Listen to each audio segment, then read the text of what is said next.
Hapa ni Kigamboni Geza Ulole, jirani na barabara kubwa ya lami inayoelekea Kivukoni. Leo nimekuja kuwatangazia hii nyumba inauzwa kwa bei ya milioni 80 za Kitanzania. Ukubwa wa eneo hili ni square mita 800. Eneo hili limepimwa na lina hati kamili ya wizara. Nyumba inatizama barabara ya mtaa, unaweza kutengeneza maframe. Tajiri, hii nyumba ipo mita 200 kutoka kwenye barabara kubwa ya lami inayoelekea Kivukoni. Barabara ya lami hapa na kuonyesha tajiri, ili uweze kujionea vizuri zaidi. Hapo kwenye huo mnazi unaoona mbele yako ndio barabara ya lami.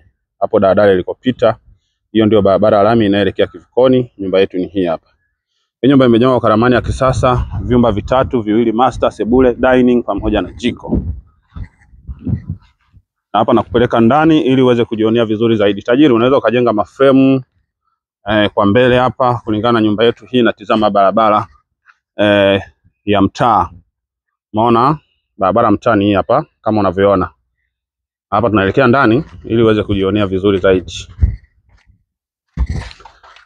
Hichi hapa ni chumba cha kwanza. Nimeingilia mlango wa na milango mitatu. Okay, mitatu.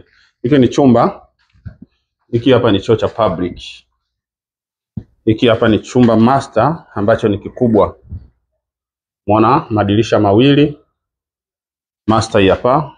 Master pia ni kubwa kabisa, umeona? Kama unavyoona master ni kubwa mpaka ameingia makabati mawili ya vyombo na nguo. Hapa tunaelekea kwenye chumba cha tatu. Hiki hapa ni chumba cha tatu ambacho ni cha size. Hii hapa ni sebule kama unavyoiona, sebule ni kubwa kabisa. Ina madirisha mawili makubwa, na hii hapa ni dining. Huu ni mlango wa mbele. Hii hapa ni dining. Hapa tunaelekea kwenye jiko. Hiki hapa ni choo cha public.